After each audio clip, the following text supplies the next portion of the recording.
Welcome back. We're visiting with one of the most fascinating people I know, Alex Newman, a journalist by trade, but a man of great perspicacity, especially when it comes to some of the complexities of what is going on in our world that is, I think, not getting the attention that is required, specifically threats to our sovereignty emanating from Chinese Communist Party, as we were discussing at the end of the last segment, but also the Biden administration, the World Economic Forum, Bill Gates, Big Pharma.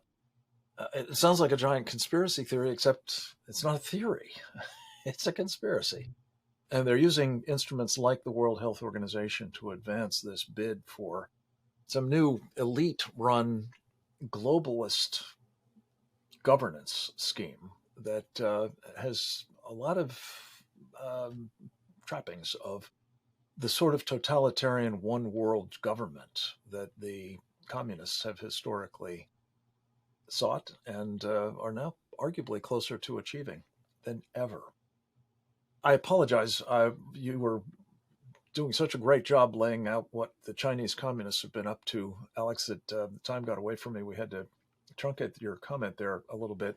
Did you have a final point you'd like to make on that? And then I want to back the lens up and talk about some of these other actors who are also, conniving at the moment, mostly behind the Soji screen, as they say, behind closed doors in Geneva, Switzerland, to generate one arrangement or another, international health regulation amendments or some new accord to essentially sacrifice our sovereignty and that of other nations, of course, to this new health enterprise.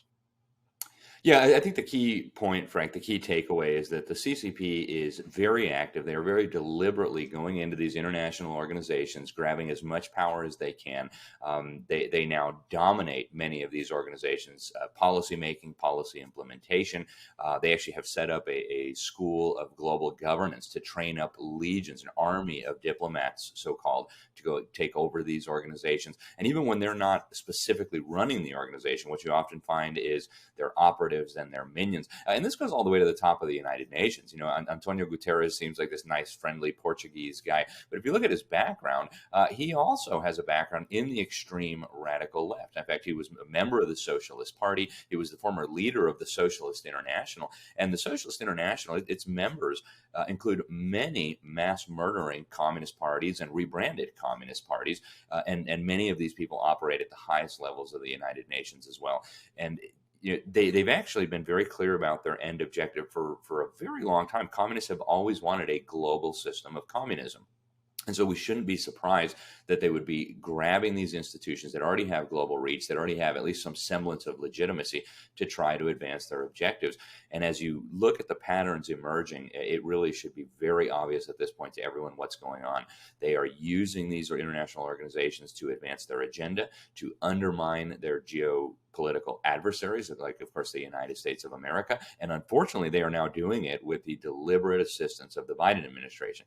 The Trump administration was a very different thing. Of course, Trump got us out of the WHO and really was like a one-man human wrecking ball when it came to this architecture of global governance. But Biden has gone fully in the opposite direction, not just re-engaging, but almost desperately seeking to throw away and give away our national sovereignty. People should be very concerned about this.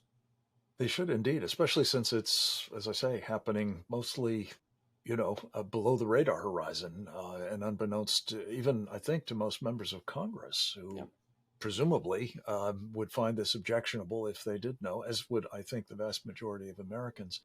The other piece of this that I just wanted to ask you to address, Alex, because I know you're thinking several moves down the chessboard as we need to. Before there is a new agreement of one kind or another in the World Health Organization,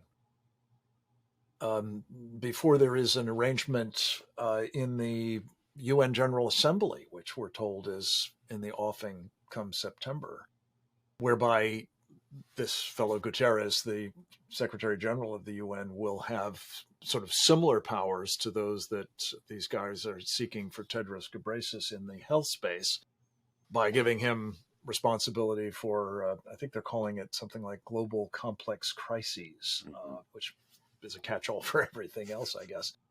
Um, they're building infrastructure to essentially effect the kind of control that they see.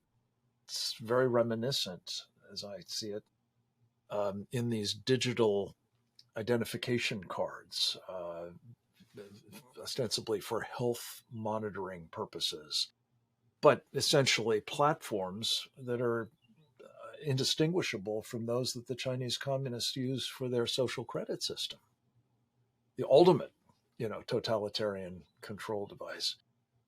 Talk a little bit about this component of the agenda, this infrastructure build out, along, I guess, with the World Economic Forum that is also in this game.